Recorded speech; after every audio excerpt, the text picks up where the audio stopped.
when she was asking about those things. It wasn't loading. Okay. Is that okay? Are you guys ready? Mike's? Is Star on yet?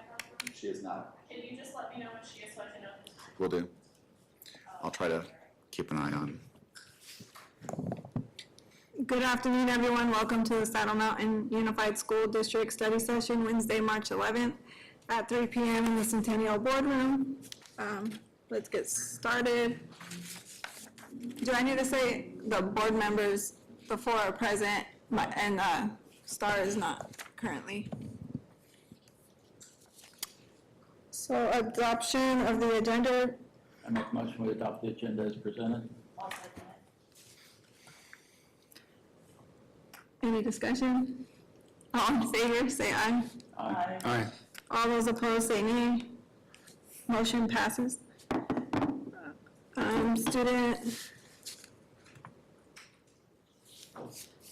Student policy, Dr. Winters. Thank you, Madam President, members of the board. This evening, we are going to review Chapter 5 of the new policy manual. We saved the best for last, right? Right. Glenn? So like we've done previously, we're going to go through Chapter 5. It is the longest one, so buckle in, and then hopefully we'll have all of our feedback wrapped up, and then we can bring the finalized manual to the board for April for approval. Thank you, Madam President. Thank you, Dr. Winters, members of the governing board. Jennifer McClellan, it's nice to be before you again tonight for the last time that I'll be here with you. Can you hear me okay, Mr. Rueda? So I am here to review Chapter 5 with you. As Dr. Winters said, it is the most lengthy of our chapter. However, part of that reason is that one of the policies is over 30 pages long. It basically takes all of federal law regarding IDEA and bumps it into a policy, and that's because that's required by the federal law. So a lot of the length of this is related to that. So the first section of Chapter 5, the 100 section, is regarding student enrollment and attendance. And the very first policy talks about you setting attendance areas. So that's 5101. And then there are some procedures, 5101A, regarding attendance boundaries. You'll see within the body of the point I've got up on the screen right now that your district has selected the means by which it will inform your public if you are changing boundaries. What's required by state law is that you inform them, and then you have a hearing before you act to change your attendance boundaries. My own question on that, do you think that's enough? I mean, if we're changing school boundaries, are we going to get everything by then? Just, yeah, I was thinking, should we try for 2? Mr. Rueda, will you have your microphone Oh, on, please? I'm sorry. It's okay. Yeah, I had a concern is if posting information and the map on the website would be enough, or should we be trying to do it a second way also? So I will tell you that most school districts do advertise it more broadly. I just had a school district that changed boundaries. Most of the time it's in connection with a closing of a school, and so then there is a required mailer. That isn't the same for an attendance boundary, but if you do have a standard way in which you're communicating with parents, either by email or through some type of communication system, we can add that in. I'm just concerned like our reformatting next year. We're going to have to do this next month. When we went through this, our analysis of it is, with any of these, it's what do we have the capacity to do? Because if we're using multiple systems, that's multiple people involved.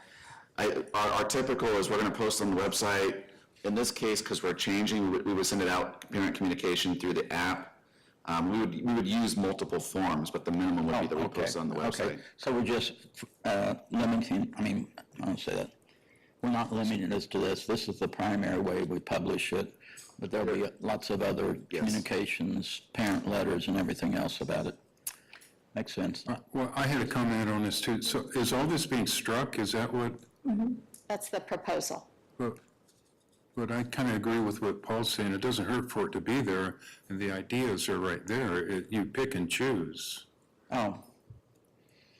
Right? So, I see what you're saying It would too. depend on the language, the district may use, but if it says we have to use all of them, that makes it really difficult for our limited staff, but if we could pick or choose our methods, then that's fine. well, the note, it says no, district may choose among these methods of notification, get rid of the note and just state that and go ABCF.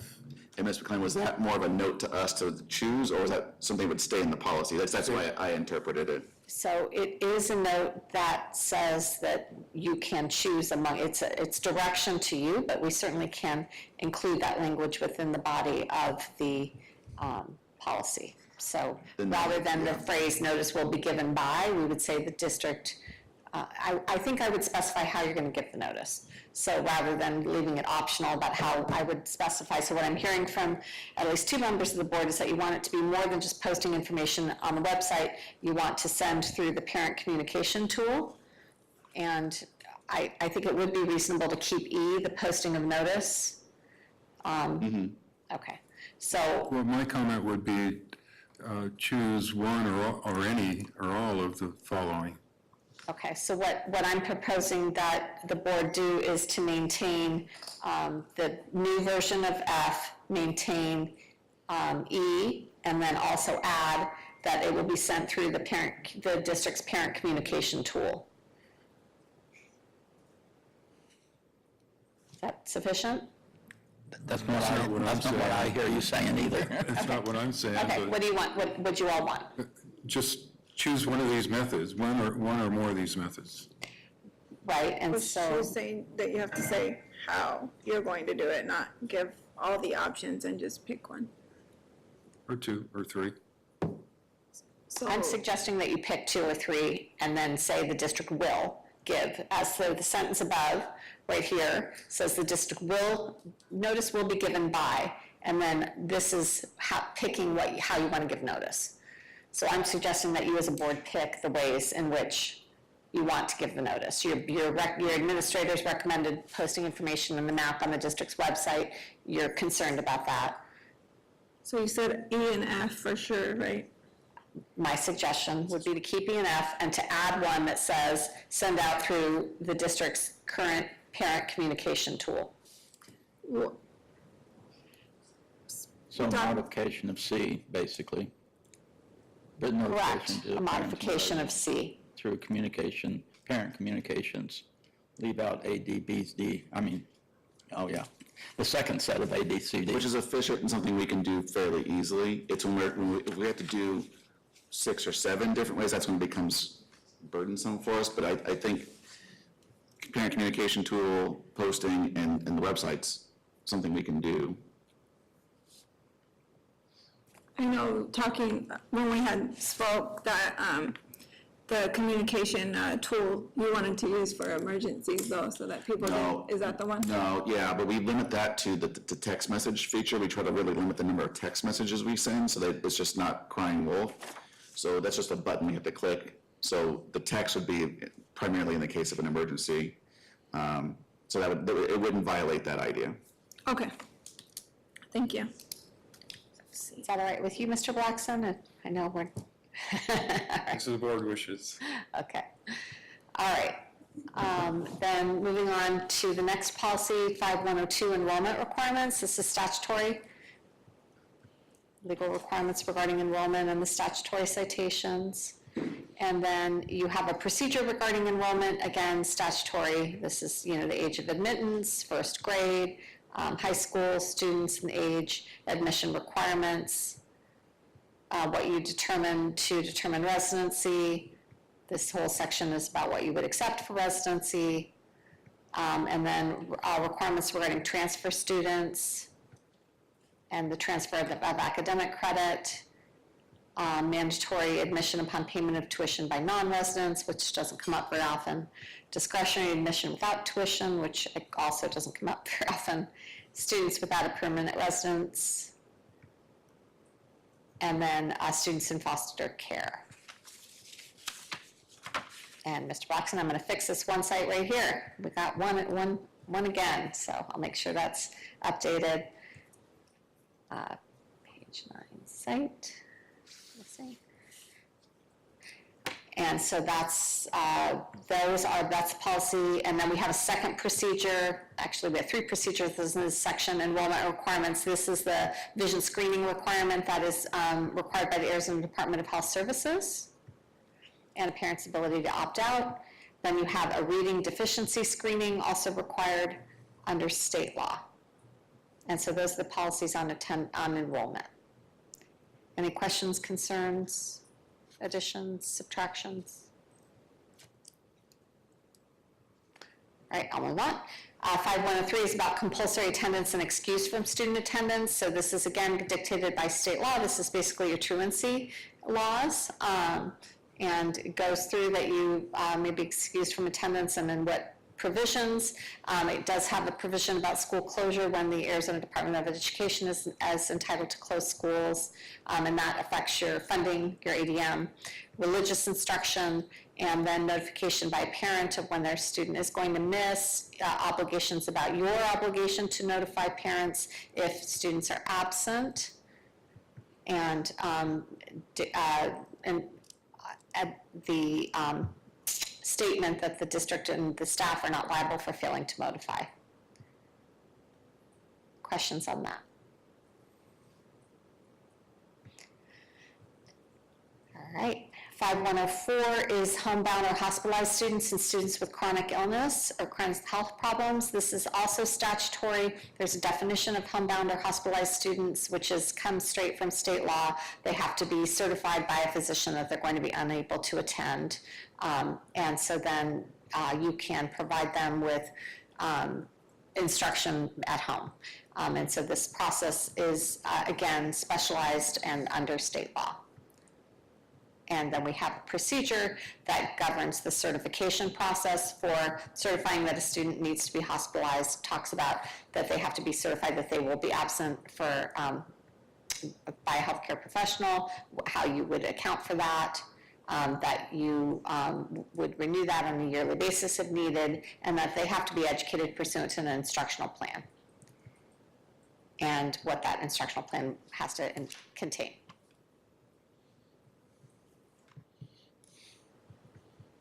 So we're at the bottom of page 16 now, moving on to open enrollment, unless you have any questions about the homebound services.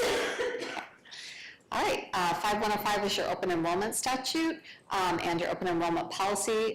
So there are certain preferences that you can give and that you can choose to give. So if we put in the area in red, these are preferences that are permitted by statute that your district has indicated that they want to continue. And then you also will give enrollment preference and reserve capacity for students who are children of persons employed, resident transfer students, and their siblings.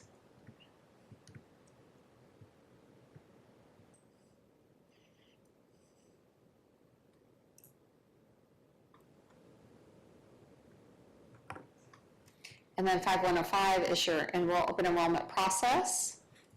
And so this governs that you're going to look at capacity, that you're not going to fail to admit for any illegal reason, the priority of admissions.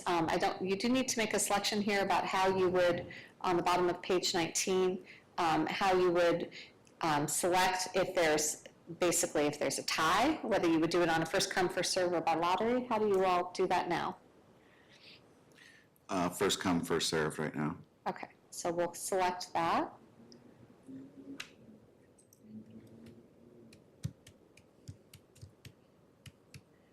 And then we have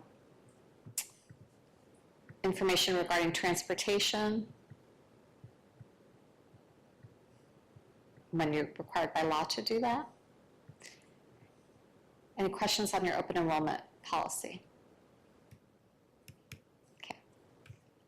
5106 is also statutory. Homeschooled students are required to be permitted to participate in interscholastic activities. This is different than ESA students. These are students who are certified with the state of Arizona that they're being homeschooled. And so we have a policy that complies with that.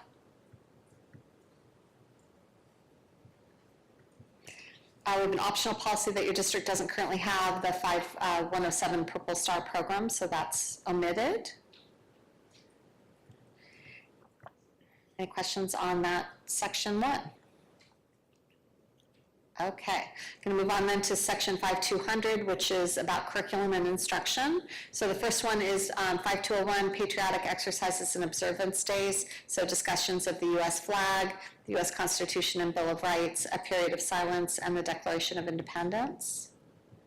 Observation days have to be observed every year.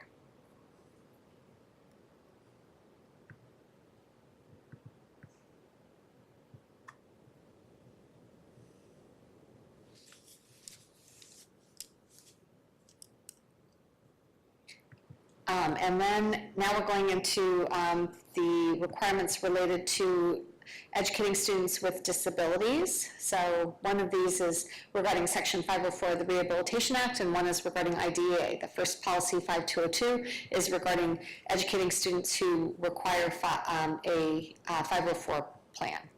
And so this goes through your child find responsibilities with respect to that. It has incorporated Ms. Giacovelli's title as the individual who would be the coordinator for 504, and her phone number, that's required under state law. Mr. Blackson, I will definitely fix the type in that one, noting that, so that we have the same font.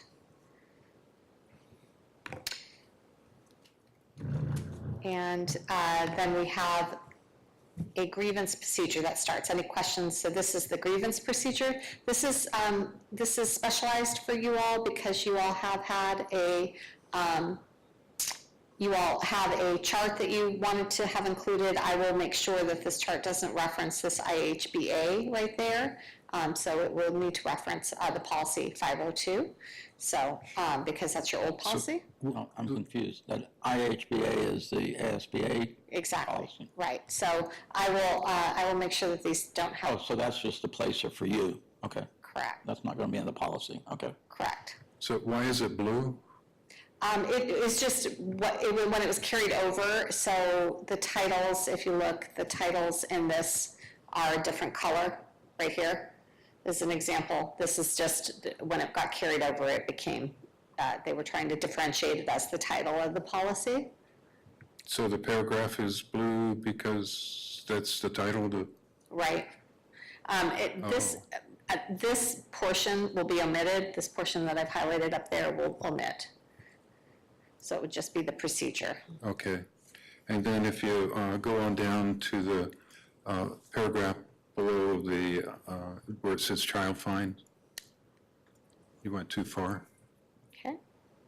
way too far, back up. Okay, sorry. Just under the table. Right. Okay, got it? Child find should be capitalized, right? Child find is a term of art. It doesn't necessarily need to be capitalized, but we can. Well, it is in the definitions. So. Okay, if it's in the definitions, then it absolutely should be capitalized.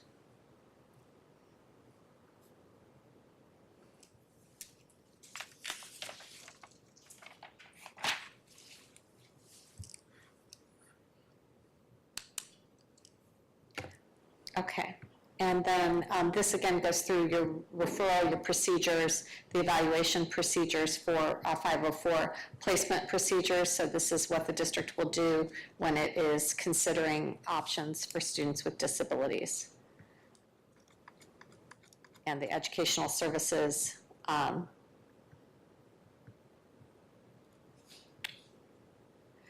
So with respect to this section right here, when we talk about special services needed, I don't know if you all had run your existing, this comes again from your existing policy, but I'm going to suggest that you remove that paragraph that I've got highlighted because under the 504 plan, you're supposed to provide accommodations but not services. The services are only provided with a student who's eligible under IDEA.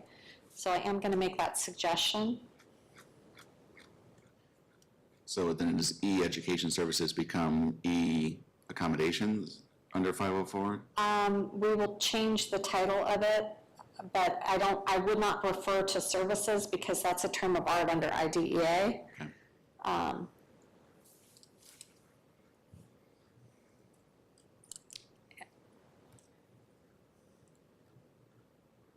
So that is going to be my recommendation there.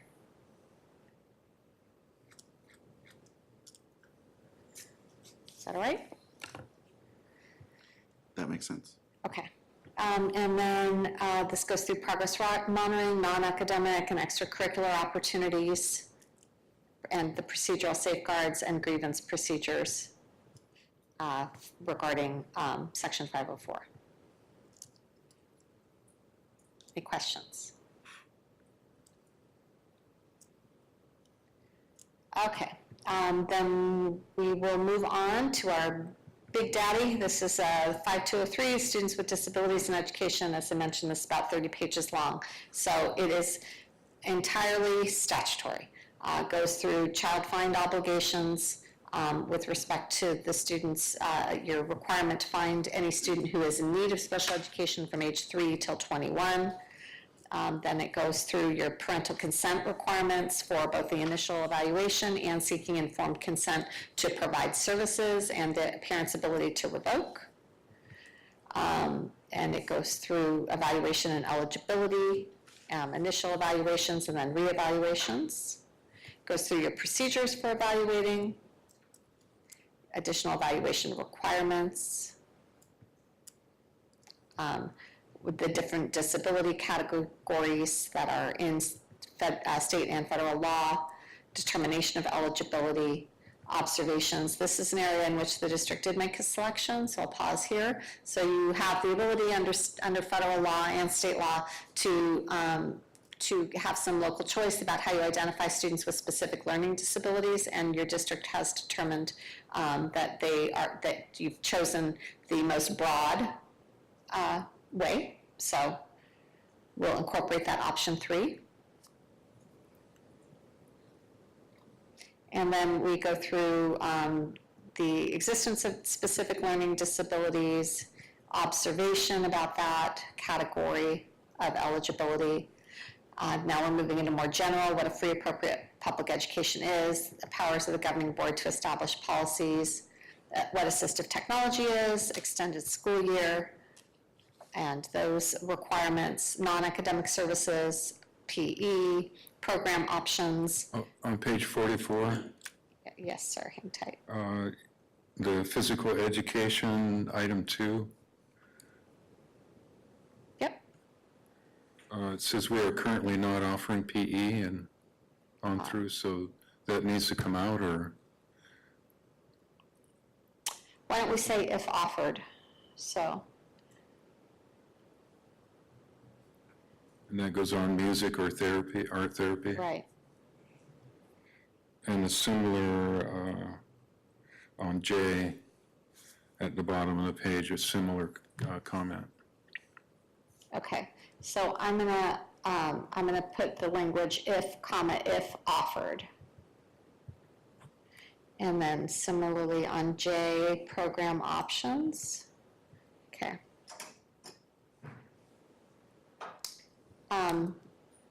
And I think we're fine there. I'm just going to strike the parenthetical because that says you're going to ensure they have the same availability as offered to non-disabled. So. It says are currently offered to general education students. PBS goes to the gym though for PE. Can we just say something like, the same program options available to, because that really locks us into specific course offerings.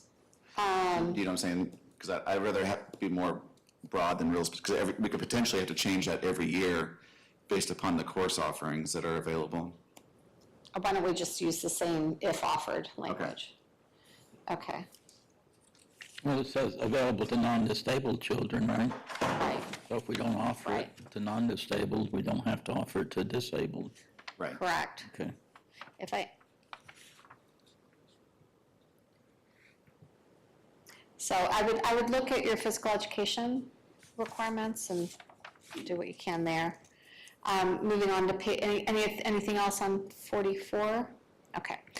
So moving on to page 45, the routine check of hearing, methods of ensuring services, the creation then in section M of the policies, creation of an IEP. Again, this is very statutorily driven. Are you gonna fix that, the part, I mean, Mr. Blackson brought it up, but starting on the bottom of 46, we have A, B, and then ABC under B. Right, so that is intentional because it's relating to the paragraph above, but we can, so it wasn't. Oh, I see what you're saying. Yeah, Okay. see, First paragraph and then AB and then Right. another paragraph. Right. Okay, I misread it.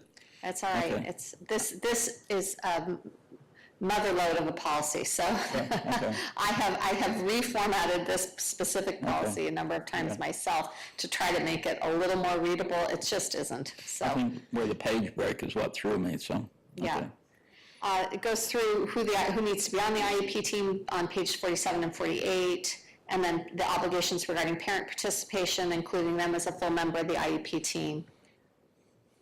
And then we go into when the IEPs must be in effect, and development, review, and revision. So again, lengthy, all about federal law. Beginning section N is about least restrictive environment, so the offering of a continuum of alternative placements, private placements by the school, educational placements, private placements by the district, non-academic settings, and then we have specific discipline requirements for students who are on IEPs, and those are dictated within the body of the policy on approximately page 53 through page 56.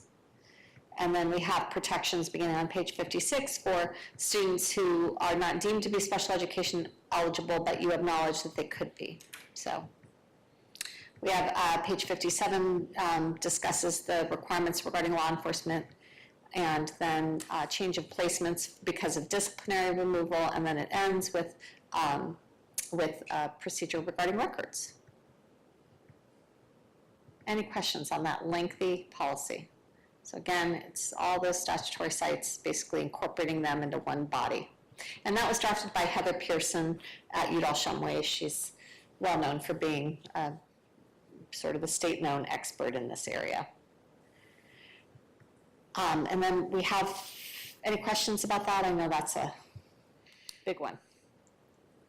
Okay, 5204, we have the procedural safeguards under IDEA. So this is the procedural safeguards that would be available to parents: the opportunity to examine records, the ability to get an independent educational evaluation, and how they would file for that and what that means. The requirement that the district give prior written notice before you intend to impose a change for the student, or refuse to change something for the student, and what that notice has to contain. And then procedural safeguards notice, the requirement that you provide that on an annual basis at least, and what that has to contain. How to file a due process complaint, what a due process hearing is about, and again, these things are governed by state and federal regulation. And then the option for mediation under the Arizona Department of Education's Exceptional Student Services Department, what a resolution looks like. So these are basically all, and then the child status during the proceedings, that's typically called stay put status. So that's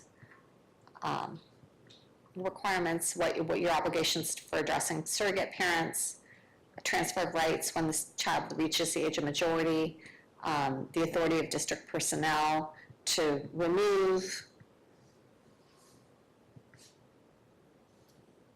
and then determination of the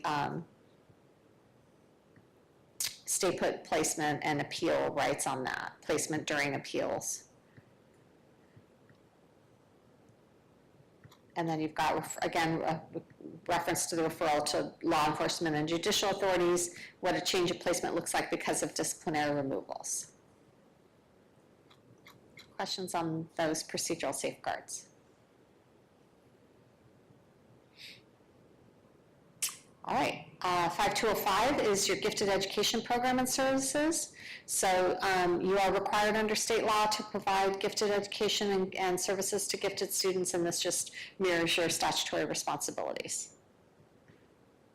And then we have a procedure on eligibility for that, providing curriculum differentiated instruction and supplemental services, and the scope and sequence of gifted education and what that's going to contain.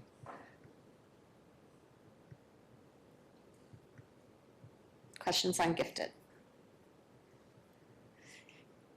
Next policy, 5206, is about English instruction. So this is the requirements that you teach in English, and except for those who are learning the English language, in which case you have English language learners, or an English learner now is the correct acronym. And so we've got, this is one in which the meat of the educating those who require assistance to learn English is in the procedure itself.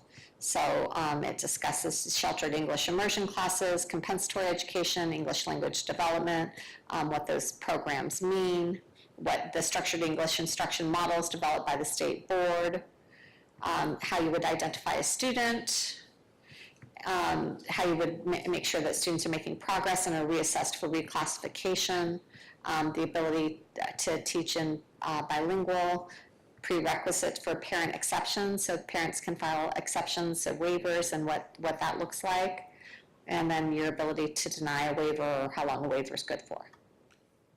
Yes, Dr. Winter. If the state board changes the requirements, do we need to update this policy every time the? You will, so again, the policy, if you look at this policy, it is like our shortest ever in chapter 5, so I'll show you it. So you would not be changing the policy, which is, So short. right, it is so short, I missed it. Thank you, Alyssa, you're exactly right.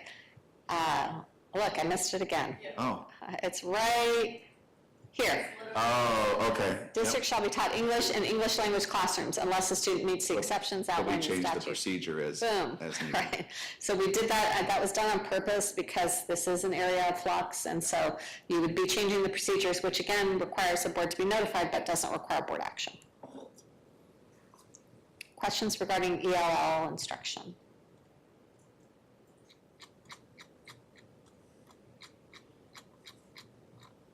Okay, the next is, policy is on 5207, curriculum adoption. So this goes through the requirements about textbooks and the purpose of your instruction, what you're restricted from teaching about. This is under state law. Curriculums for K-8s, and then curriculums for 9-12, and the requirements.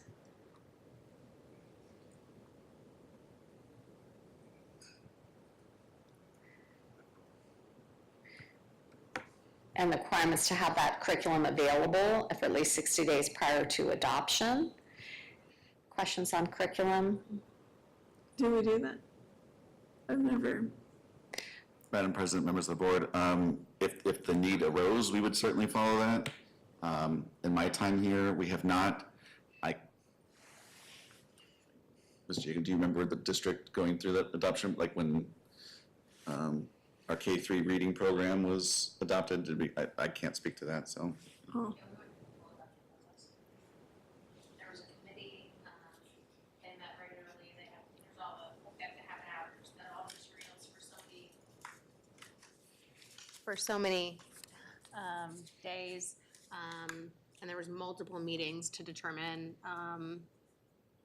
there was even like a pilot where teachers used a couple different programs, but Patty would be, I was not on the committee, but Thompson would be able to speak to it specifically. I was just asking because of the 60 days, like, for the public, the opportunity for the. If we need to, absolutely we would, but we have not had to do that Okay. in my time. Okay, thank you. I know during COVID that was tricky because people weren't coming, so they made them available electronically, and publishers didn't like that, so good that you didn't have to do it then. But that typically what I see is you'll see huge tables and stretches of books, and it's available somewhere and parents can come browse, and so. All right, availability of instructional and access to instructional material. This is the policy that says that parents do have the ability to obtain copies or review what their students are being taught, and that for sexually explicit materials, the district has to obtain specific parental permission per material. So that's under state law.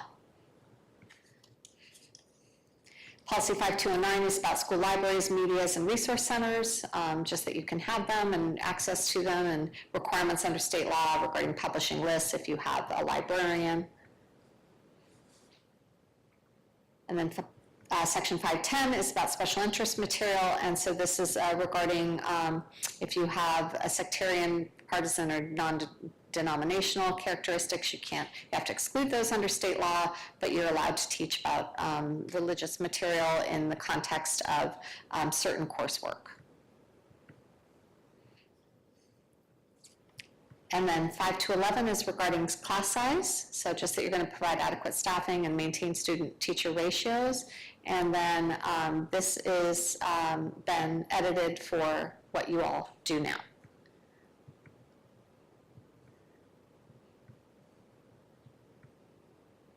Questions on that?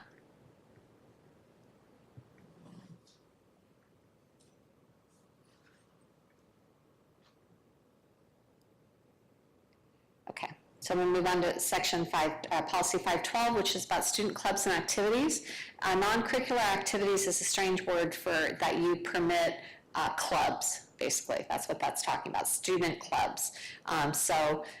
You are not required to permit student clubs, but if you do permit student clubs, then you are required to allow equal access, meaning you can't make decisions about which clubs can be on campus and which clubs can't. So in Saddle Mountain, you all do permit student clubs for 7th through 12th grade.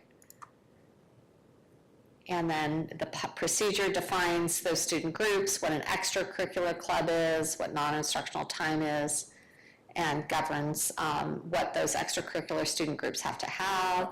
Yeah, I have a question on page 92. If you go up towards the top, it has a non-school person. Right.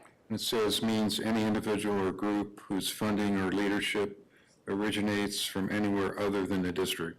Girl Scouts could have a parent come in and they raise money and everything, so they're a non-school person. But it goes on to say, or funds raised by students in the student activity fund. Can you explain that? So my understanding is that if the students, for instance, raised funds and they had a student club in which they paid to have somebody come onto the campus and spent their money on that, that's what that's referring to. So they could, I have had, because staff members can't lead the Good News Bible Club, for instance, a staff member can't directly lead that Good News Bible. We have had students who would bring in volunteers from, around to lead that group. That's what that's talking about. It's basically talking about a volunteer. So if they have like a It says guest raised speaker. by students and a student activity fund. If it goes to a student activity fund, then it's part of the school, right? It's not separate like a Girl Scout. The funds are part of the school. Let's see where else that I have an example from my own experience that might be what this is talking about, so I'll throw it out and you can tell me yay or nay. So when I was a high school teacher, I had an environmental awareness club, and we did various activities, and the kids raised funds, and they decided they wanted to pay, I can't remember who it was the Audubon, somebody like that, who brought in a bunch of animals for our after-school club.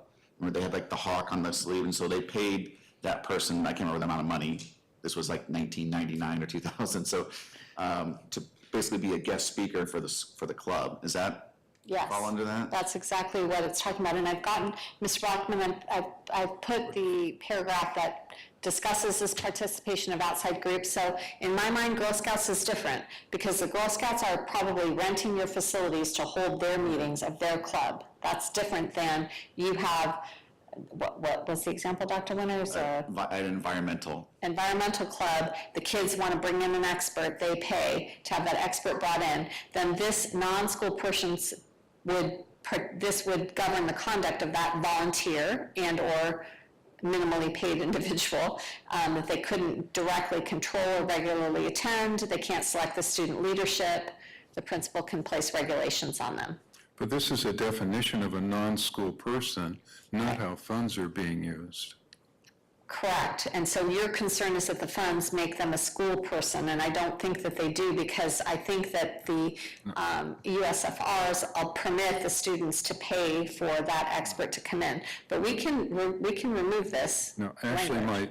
my hang-up is that this is a definition of non-school person, but somehow funds raised by students and the student activity fund got thrown in there trying to define a non-school person.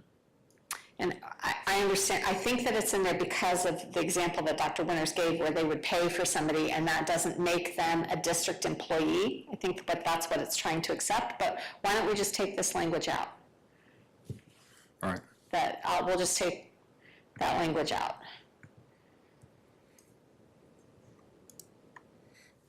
So if it came from student activity funds, it would be coming from the district. So it would cover that anyway. Not necessarily. If a club wants to pay for a guest speaker, they would do that out of their funds, as if their club votes to do that. Yeah, so if we need that, it should just appear somewhere else down here. So I'm Yeah, totally that's fine. About a confused. club activity. And you can permit the activity of the payment of a non-school person without it being in this procedure. So I'm fine taking that out. Okay. Okay. And that goes through religious, non-curricular student groups, participation in the outside groups we just looked at, access to school facilities, prohibited activities, and the duty of the principal. Any other questions about that procedure?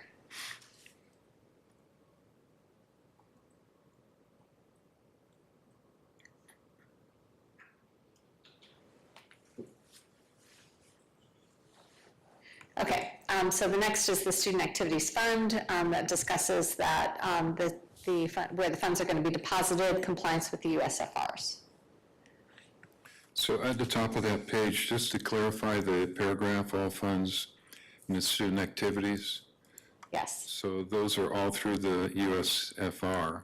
But then the next paragraph says funds raised through the student efforts for the benefit of non-curricular student groups are not funds of the district. So just so they are not recorded through the USFR, correct? They're together in the same paragraph. right, correct. Mr. Blacksmith, I think this is saying is that, and Ms. King or Ms. McLennan, throw something at me if I'm, but it's basically saying that if the students do fundraising, that money cannot then be used by the district to like pay a teacher salary. It can only be used by the students. I'm just asking to make sure we have clarification that the paragraph begins by talking about the USFR, and then it says, it talks about funds that I think are not part of the USFR on the second sentence. I think that they are still they're still governed by the USFRs, those student activities funds. The point here is that, Okay. so what's prohibited, the example I gave about bringing in the religious leader for the Good News Bible Club, if you paid a minister to come, that you couldn't do that with district funds, but you can do that with student activity funds, is I think the point of that paragraph. So Kathy, is that? funds, Mr. Blackstone, if I may, you are accurate in that there was a time that the Student Activities Fund was not directly governed by the USFR. They changed that a couple years back. It was part of the post-COVID fund. They just went ahead and decided that now we need to not only monitor the Student Activities Fund more closely than just monthly, but they also forced all districts to now, we have to dump it into our general ledger every month. So we have our outside bank account where all the student activity fundraisers go. We have to clear it, we have to move it into the general ledger, and then we have to account for it under Fund 850 in that fund. It is now an auditable situation, and so it's just not like it was even 5 years ago. It's just one of those changes that we've been given to make. all right, well, getting a lot more than what I'm kind of asking for. So the curricular student groups are not funds of the district, but they are recorded according to the USFR, right? Correct, Bundled together in the same pair. All right, thank you. correct. Okay. So you're comfortable with the language, and you've got clarification on the meeting. Okay. We're moving into 5213, which is district-sponsored activities. So requirements regarding extracurricular, interscholastic, and then there's a procedure relating that. This checking for progress every 2 weeks to make sure that students are eligible to participate in their activities. And then going through interscholastic extracurricular activities and maintaining specific progress and passing grades. And your ability to incorporate homeschooled students. Back on page 98, Sure. E, passing grade. Yes. There's this D that's in parentheses. Yes. So that's Is that how- receiving a D or better. All right, is that the format? I'll make that formatted correctly. Okay.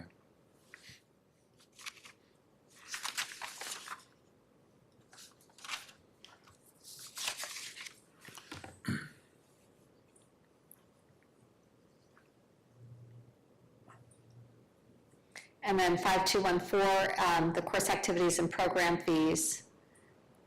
So it's requirements regarding that.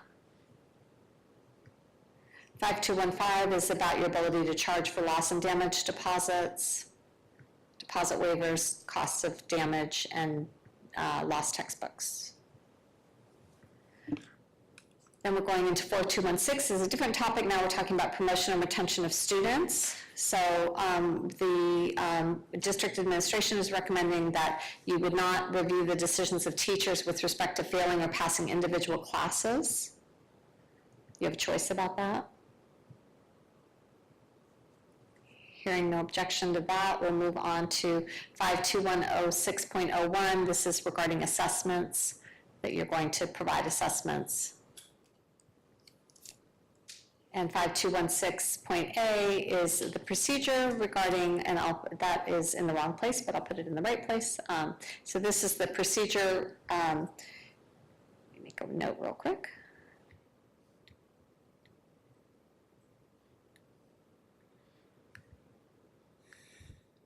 So this is the procedure regarding passing grades, so the requirements regarding third graders that are governed by state and federal law, and then promotion from 8th grade. And again, noting, and I'll fix the parens in here, parentheticals in here as well.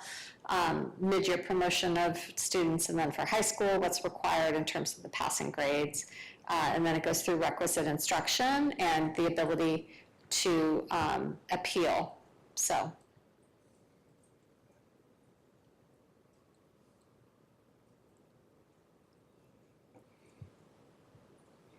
Any questions regarding that policy?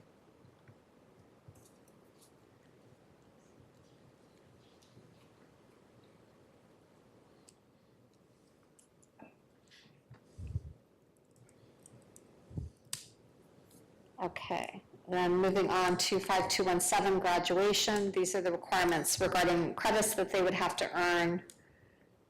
What is the other mathematics? Like So you, Cal and Cal, is that? True. yeah, trigonometry would be an example. Whereas you can take certain courses that would apply for your mathematics credit but are not true mathematics, I think, like coding, Chemistry. chemistry, Certain chemistry classes count. yeah. Oh, okay. So that would just not, that's what that would be. Thank you. And then we've got, and here it lists some of the alternatives. So a computer science course, a CTE course could qualify as an alternative to Algebra 2 under the state regs. And so, We just don't have those available at this time. right, yeah, you don't have this available, so we'll fix that procedure so that it shows that.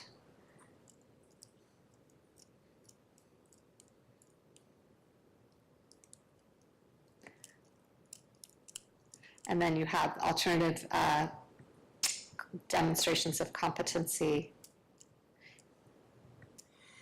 and then requirements regarding civics tests and social studies courses, and alternative for special education students.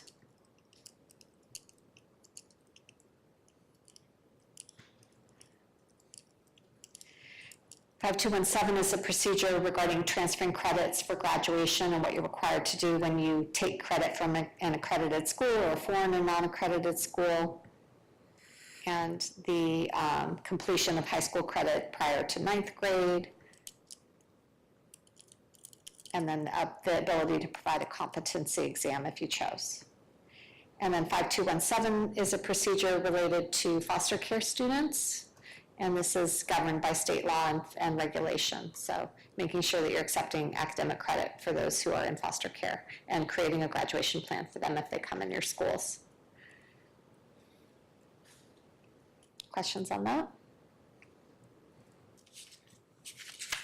All right, the next policies we're going to zip through because you don't have them. You don't teach sexual education here at Saddle Mountain, and so we're just going to move right through them. And then the next policy, 5219, is an Arizona online instruction, and you also don't have that, so moving through that. And the requisite procedure. And then you also do not offer a dropout recovery program, so we have a policy and a procedure if you decide to do that at a later date that you can sub in. Questions on the curriculum and instruction portion of Chapter 5? All right, so now we're into student rights, student responsibilities. So the first, this is Section 300 of the policy manual. The first one is students' freedom of expression. And so this outlines the recognition that they have the freedom of expression, but that you cannot condone or tolerate vulgar, lewd, offensive speech, that they can express their religious beliefs, but how they do that, and that this doesn't prohibit you all from enforcing your student code of conduct, and how they would make a complaint if they have a issue regarding free speech. Questions on that policy? 5302 is the student dress code. So it governs when you can prohibit attire, discusses the ability to permit religious attire, and discusses tribal attire at a graduation ceremony, which is required by statute. Questions on the dress code? No. Okay. 5303, again, now we're getting into a heavily regulated area of law. This is about student records. So these various laws govern that, the ESSA, the USFRs, but primarily the Family Education Rights and Privacy Act. So it requires annual notice to parents, requires access to parents. It's also governed by the Parents' Bill of Rights. Access to directory information, and permits the district to designate certain things as directory information, and then only disclose them if it's required by state or federal law, or you've obtained parent permission. And then it also governs that you can give records to a next school, how a parent would make a complaint about under FERPA. And then we have a series of procedures under the Family Education Rights and Privacy Act. So we have the annual notification of rights, what's required there. And then we have a procedure on directory information, what's considered to be directory information, and that you're going to disclose it, and the specifications regarding disclosing students' address, telephone numbers, or email. And then we have a procedure on requests to amend records of hearing procedures. I have a question on 141 on the student records hearing procedures. It goes directly from the principal to the board, Is that a legal requirement, or can it go from the principal to the superintendent and then to the board on an appeal? So you're talking about the hearing procedure right here? Here, it's the superintendent can conduct the hearing. It's the portion of the procedure I've got listed here. So I don't think it goes to the board first. The superintendent would have the hearing, and then the superintendent would issue the final decision. So I'm not, let me, Oh, I can't, I'm not can you go sure. back to, page 1? 141? Yeah, right.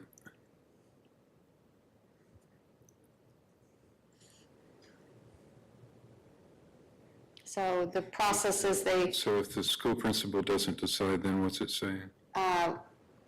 if the school principal decides not to amend, they'll inform the guardian of their right to a hearing, and then the next Hearing process is this procedure. hearing. I've actually had this come up this year. We went all the way through to this hearing stage, and then the parents resolved it. So it would not go to the board, it would go to a hearing officer.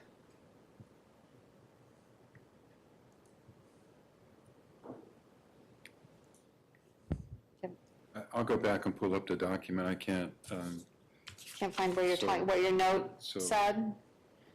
Yeah, I'm so you not, can go ahead and go on. I don't have a comment until page 151. okay, was your note on, okay. Let me, yeah, I'm not seeing, it wouldn't be in the directory information, it would be in that procedure, Mr. Blackson, so that's where it would be, 5303C.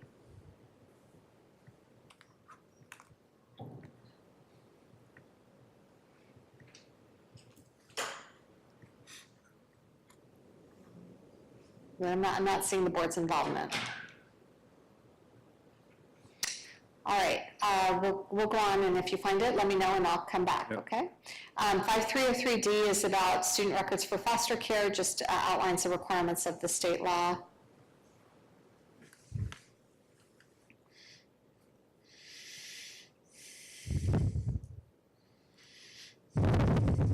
And then 5304 is staff interviews of students and searches. So this goes through the prohibitions against searches. You don't have a random drug search policy, so we've remitted that. Oh, I'm sorry, you do have a random drug and alcohol search policy, correct, Dr. Winter? So this is the one that I think we had a procedure that we were going to add here.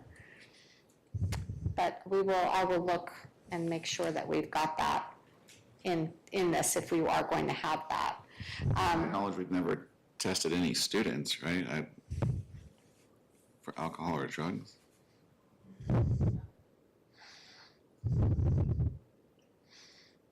Okay, so we're gonna change that up then if that's not what you have. No.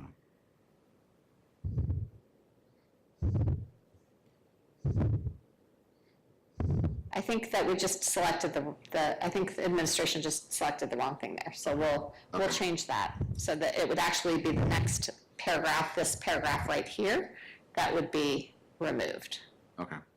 so. Okay, questions? Then the next policy is the Student Code of Conduct, 5305. So this goes through the ways in which a student is required, what they cannot do in terms of violating school policy. Governs, the use of alcohol, prohibits the use of drugs, paraphernalia, prohibits vandalism, weapons, toy guns and weapons, gang activity, threats, defamation, obscenity and vulgarity, harassment, dress and Doctor, appearance. Oh, sure. Can we- Sorry, Mr. Willett. Discussion on including sexual orientation and gender identity. Right. I mean, So when we were up in in, the air on it, so we just leave it out? so if you leave it out, then the determination would be based on the court and/or federal government's determination of sex in this instance. And this is consistent with what we did in Chapter 1. Okay. Now, I'll just add that this topic seems to be, depending on what day of the week it changes, so it's easier on us to just take it out than having to change policy every time some sort of ruling happens. Okay, correct. So that was. thank you. Okay, no problem. Thank you for noting. And so then, again, the other areas that are forbidden on your campus is bullying, pulling emergency alarms, extortion, tobacco, tardiness, cellular telephones. This language right here, your district added more specifically. They wanted to forbid students from recording other students and sharing. So that's more specific language that you all have added. Questions on the student code of conduct? Oh, wait. Okay, no, I'm glad it's in there. I'm just questioning why it wouldn't be in another district. We had the first sentence that they're prohibited from recording without consent, but, you know, that not the okay. second, and we might make that more global. Okay, So thank you. it's a good add.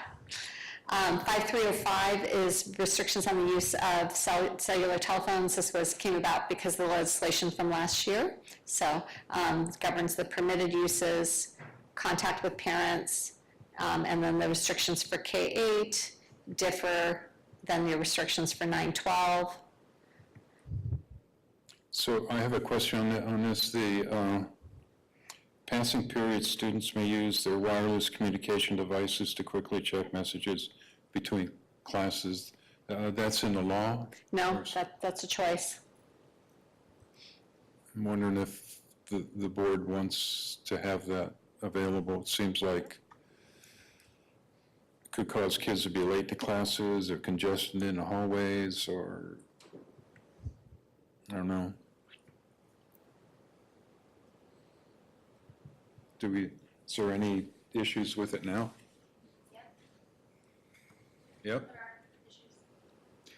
Well, this is saying that students can be on their phone during the passing periods, correct? Right, Correct. he's saying it should be. Right.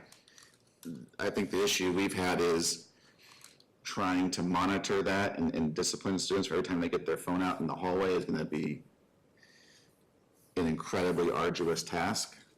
But, I mean, if the board tells us to do that, that's what we'll do. But, I mean, I would say that there'll be a lot of parent and student pushback on that, and if we had the board support to implement that, I would be open to that, but right now, it's a difficult task to complete practically. Mrs. Giavelli, what were you saying? What's the issue now? So, I want to say 2 summers ago, every summer, I meet with principals and we review and revise handbooks as necessary. In elementary and middle school, they have been completely there. They are not to be used at all. They can have them on campus. They're supposed to be turned off and concealed. Do we still give violations? Sure, but it is much more monitored. In that same conversation, former administration, who are no longer here at the high school, had agreed, so we were just gonna make it all across the board, just like Mr. Blackson was saying, that no cell phones at all can be utilized, and then that decision was changed after staff had a conversation with administration. So there's, I mean, we deal with things no matter what. So even at the middle school level, I mean, I just received a phone call from a parent that was angry last week because she wanted us to intervene because they had their They had their cell phone out and it got knocked out of their child's hand and it was broken. Well, we're not responsible because they shouldn't have it out. But, you know, the parent was very angry that we were not intervening. But they shouldn't have it here. And, you know, the conversation then always, you know, becomes, I need to be able to get a hold of my child. We have phones on every single campus. We didn't have cell phones when we grew up. They can absolutely call the office at any time. The student can go to the office and request to use the phone. We're not going to deny that. You know, we're not going to let a student just get up in the middle of class, you know, every day to do that. But if there was an emergency, absolutely. So yes, currently, I would say, you know, I think the high school, I think the idea behind it is they wanted to give them a little bit more leeway because they are getting older and they, you know, they want to check their phones and those things, but does it cause problems? Absolutely. Are there fights and all kinds of things scheduled, you know, let's meet in the bathroom at this time? Absolutely. it is an issue, for sure. So this is a policy at this time, so rather than make us change right in the middle of all this, I think it's worthy of an agenda item. And if administration wants to come. discuss it and put it on the agenda, I would welcome that opportunity. Okay, so we're not making changes right now, but maybe, and this is a procedure, so just noting.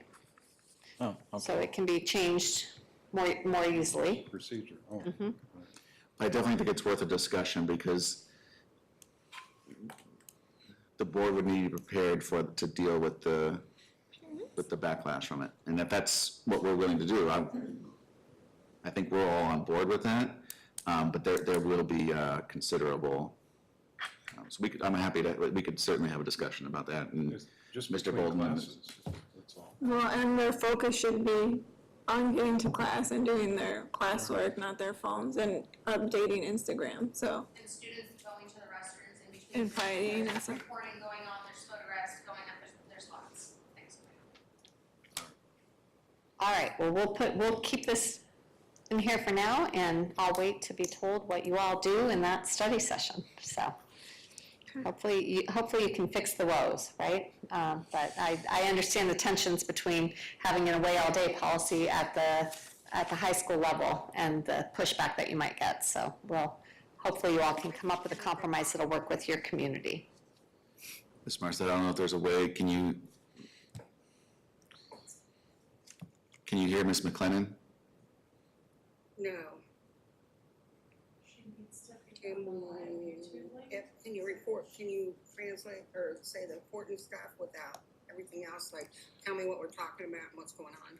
Did Joel send that? I'm hearing something. Who's talking?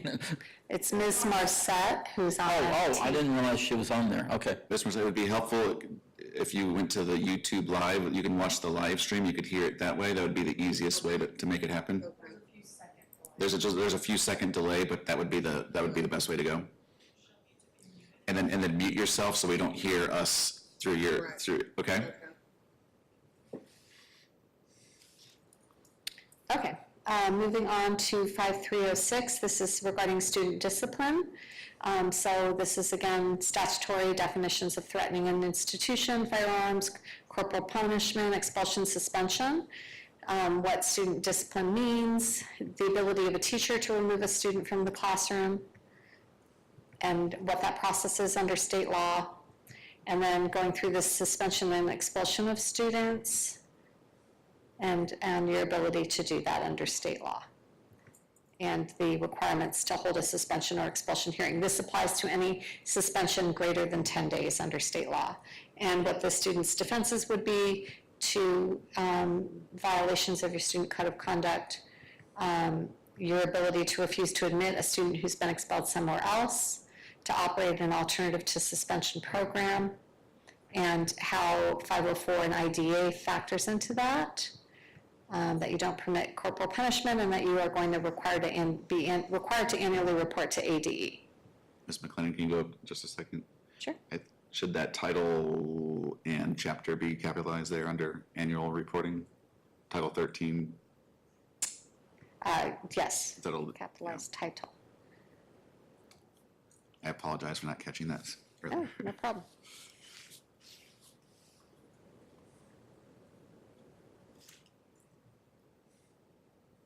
All right, and so then the next is 5306A. This is procedures for suspension. So you have special procedures that apply if the student is a K4, and that applies to you all because you operate a K4. And so this defines that and defines what a short-term suspension is, what a long-term suspension is, and then goes through the procedures for a long-term suspension hearing. Getting written notice, hearing decision, and then an appeal to the governing board. So this would be similar, hopefully you haven't had the opportunity to have an appeal regarding a long-term suspension, but this would be very. Earlier in the year, we had one. Sorry that you did. This would be similar to that. And then your administration is not recommending that you establish a readmission procedure at this time. And so then the next procedure is regarding student discipline expulsion procedures. And so this again goes through the parameters for those who are in the K-4 and then what an expulsion hearing looks like. Expulsion hearings are different. You have a hearing officer that typically operates, but then it's the board that has to make that decision. Long-term suspensions are appealed to you, but this is an instance in which you have to act under state law. So it goes through the hearing officer's role, rescheduling the hearing, the board's review, and procedures that would apply. And readmission following expulsion, this gives a procedure for if you chose to readmit a student, what you would look at.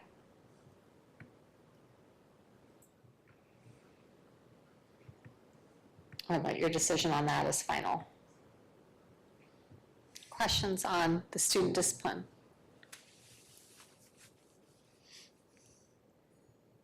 All right. The next policy is 5401, which is police interview notifications. So requirements that when you will be interviewing parents, that's your standard protocol. And then what you do if they take a student into custody. And then you have a procedure regarding that as well. When, sorry, Of course. page 171, is that for everyone being interviewed, even if it's someone who may have been a witness or seen something? Because It is. I'm asking because my son was questioned, but I was never Typically, notified. the standard protocol would be to try to inform the parent that, that interview is being conducted. Okay, thank you. But, I will say that if the police officers instruct that it's exigent or that they don't want notification to occur, then the district is stuck in adhering to what the police officers say, or the peace officers. Okay, thank you. Yep.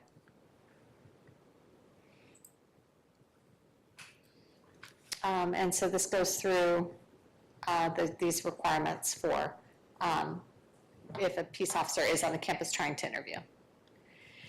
And then we have the Department of Child Safety interview and custody, the requirements that they sign, the forms that you all have that we will upload, and the identification requirements for DCS caseworkers. Questions on police DCS on campus? Okay, then moving on, whoopsie. Well, now I'm just making it way worse. There we go. The next policy is 5403, immunization and communicable diseases. So this is governed by the administrative code, what the student shall do if they become aware of communicable diseases, and homeschooled students' participation in extracurricular activities. And then the requirements regarding immunization that are governed by the administrative code. And proof of that. Disease reporting and state attendance. Then 5404 is a policy and a procedure on the administration of medicine. So this is governed in part by state law, and it goes through the administration of prescription medicine, generally what those procedures are, and then specifics regarding some drugs because there is state law on these.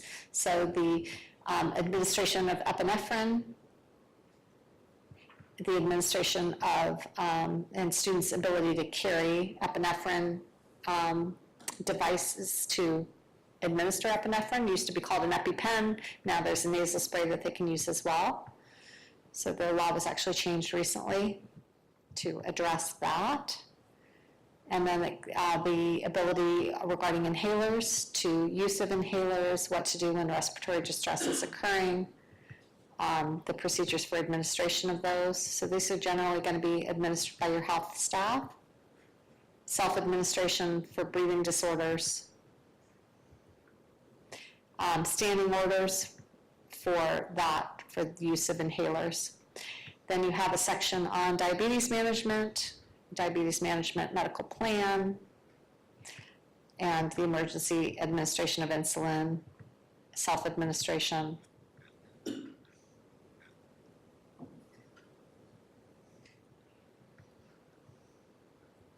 And then you've got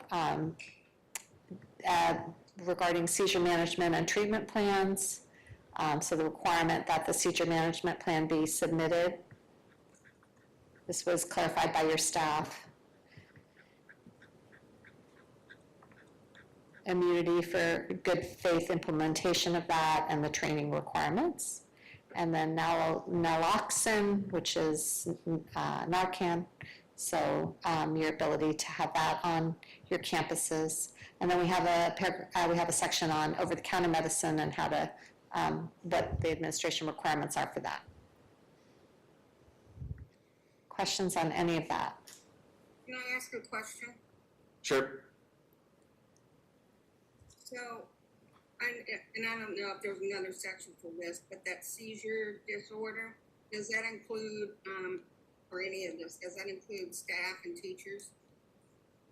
I couldn't hear. Can you repeat the question, Dr. Winter? She's asking if the seizure is for students or is it also for staff? It's training, it's meant for training for staff and how to handle students with seizures. So if a staff member is, If I have seizures, we don't have to do anything. so this seizure management and treatment plans are for students who have afflictions with seizure disorders.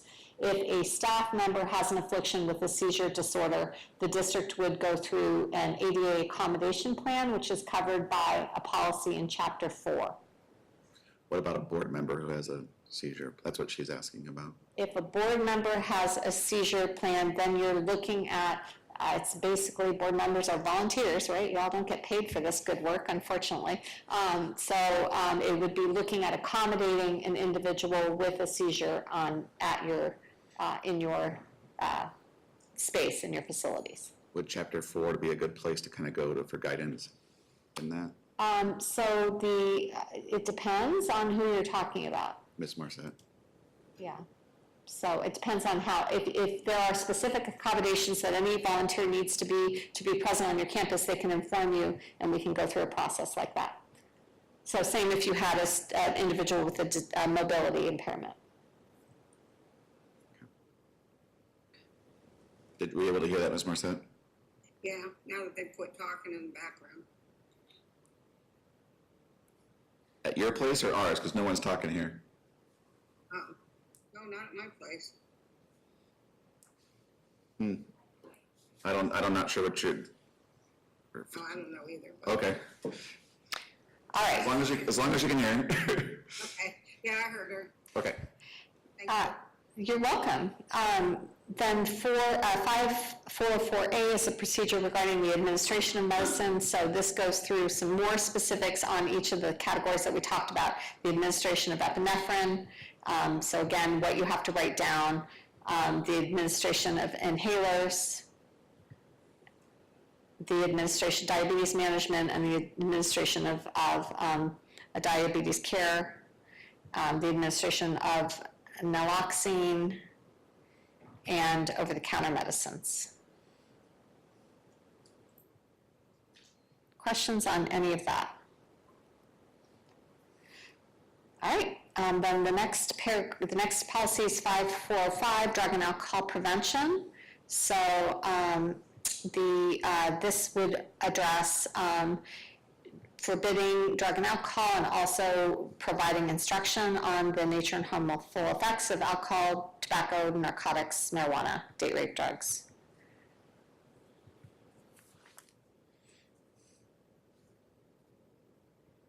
Questions on that? Next policy is 5406. This is on restraint and seclusion. So it discusses that it's not used for discipline, restraint or seclusion is only used in specific manners, the documentation that's required if you are required to restrain. Questions on that policy? This is just a section to note that the policies regarding how to complain about unlawful discrimination or harassment are found in Chapter 1. So we just wanted, because students might go to Chapter 5 because it's about them, we wanted a reference to how they would file complaints. That's just a cross-reference. And then the next policy, 5408, is hazing prevention. This is governed by statute, specifies what constitutes hazing, specifies what's prohibited, and requirements regarding posting of this policy and requirements that your staff report. And then 5409 is a prohibition on harassment, intimidation, and bullying. Again, this text is removed just to be consistent, but harassment, any unwelcome conduct is forbidden, bullying is forbidden. So this governs how you would provide notice to students of the policies on harassment, intimidation, and bullying, and what support services are there, and that you're going to keep the documentation for 6 years, and that you're going to subject students who have been found to have engaged in that activity to disciplinary action. So that's required. You're required to have a bullying policy under state law, and that would be that policy. Questions on your anti-bullying policy? All right, the next policy, 5410, is interscholastic athletics, so AIA. So this governs the requirements for certain AIA requirements. There are others as well, but these are the ones that really concern student health. So the automatic defibrillators, concussion protocols, heat acclimatization, water requirements, and the permission forms that you're required to get. And then this last section is under state law. This is subject right now to litigation, but it has not changed, so it's in here for now. And then you do have a policy currently that requires allows for school-based referrals, for behavioral health services. This was known as Jake's Law. So the idea that your school district can make referrals to behavioral health organizations. If you do make those referrals, there is a requirement that parents would opt into getting those referrals, and then they have to actually engage in permission if they're going to have their child be seen by a behavioral health provider that you have made a referral to. So We adopted that a few years ago, and we followed all those procedures. Perfect. So this just reiterates those procedures. And we are at the end of our work early. We made it. I can't believe it. So I don't know if you've got questions on, I have all of the policies here, and I've taken notes, and Alicia will send me her notes as well to make sure that we capture the things that we've talked about today. But if there's this is my, the end of my time with you. So if there are other things that you want to discuss, I'm happy to do that. Does Star have anything? She's still there. I've lost her 3 minutes ago, and I sent her a couple other messages to see if. Do you have anything, Bernadette? Paul? Not for today, but something that I noticed is because our study session is real short now. I mean, but that's according to our old policy. Did we have something in the new policy in the trust about how our agenda is formatted? So let me, Or it was on the agenda on something, B something. I thought I had it pulled up. Yeah, it was BEDB, but I didn't see that in the cross marking. so we're going to go through, this is what whoops. Oh, okay. I don't want to do that. Can you open it Okay, and just so search this it? is what we did, I'm pulling up the chapter 1 that that I've revised and sent, Can you just search for agenda then? I don't recall. right, so.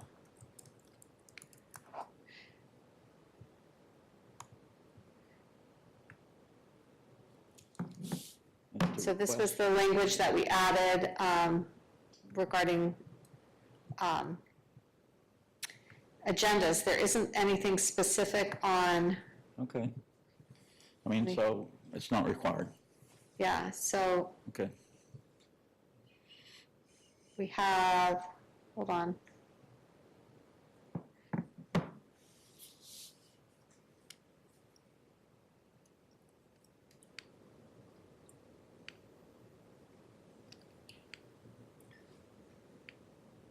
So this is your policy that governs the agendas, and it's basically the open meeting law. So we didn't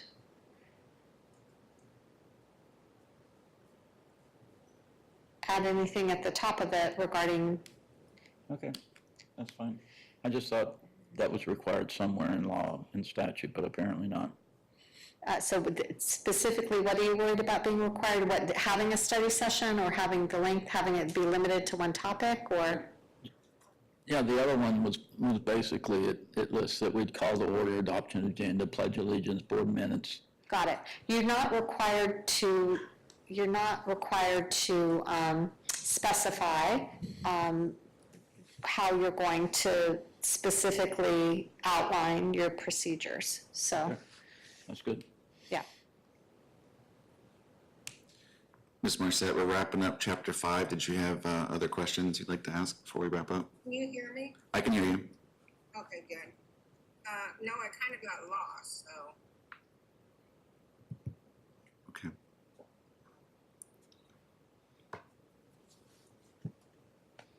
Do you have any questions, Dan? I did have one question on restraint and seclusion. Okay, restraint and seclusion, Ms. McLennan, she has a question. Yes. Can you just bear with us a second as we bring that back up? Ms. Marcette? Just hang on, we'll get there in just a second. Okay. I just want to make sure we have it up when you ask.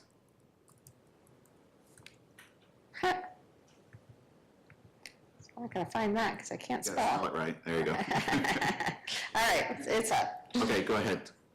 Okay, the question is, I don't know, I know it stated that it wasn't a discipline, move, but, do we establish that the safe room, or whatever you wanna call it, is meant for when the student is unsafe or unsafe to others? Would that be the reason to use that room?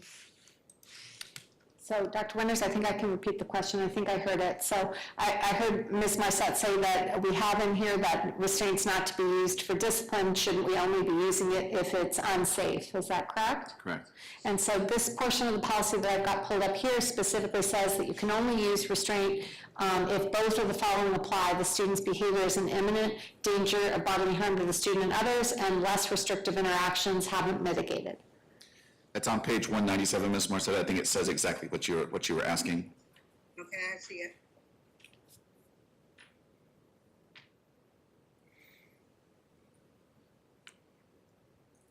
Any other questions? No. Okay. Go ahead, Dan. So back on the student records, Yes. my question should have been, so the principal makes a decision and then the hearing procedure is next. Can there actually be some sort of appeal that's less formal than going to a hearing to review the principal's decision? I believe that on that student record piece, that the federal regulations require a hearing. That's my recollection. And I did have to look at this, as I mentioned, relatively recently because we had this. So the whole hearing procedure is a part of the FERPA protections. It doesn't come up very much. It just seems, just a simple review by the superintendent seems like it may avoid all of the hassle and And expense of a practically, hearing. what we've had that happen, I think the most common one is school classifies a student conduct as X. The parent would say, can really be Y? We'll have a conversation. Yeah, we think we can change it to Y. Like that happens. Not regular, but that happens. That's a pretty, we're not going to a hearing for that. If we said no, then that could be a possible hearing, but I think we've been pretty reasonable in that regard. I could see a situation where we're like, no, absolutely not, we can't change that. That would be someone's right after that though, but we try to work with people. But that decision's at the principal level. Yes. And that, Dr. Winter's experience is the same as mine. That's when it comes up, is when students they want it to be classified as fighting, not assault, that sort of thing. And if, a lot of times that just depends on what evidence the principal has. Were there two kids involved in the fighting, in which case two kids need to be disciplined, or did one attack the other? So, I'm so glad you found that, Mr. Blackson. Anything else? Do you have a motion? Make a motion to adjourn? I'll second. All in favor, say aye. Aye. I want Aye. to thank you. All opposed, say nay. Ms. Marquardt, they're voting to adjourn the study session. Hold on, we're not there yet. How do you vote? Yes. Yes, okay, so we're gonna take a break until Motion passes. 6 o'clock, correct? Yep. You can stay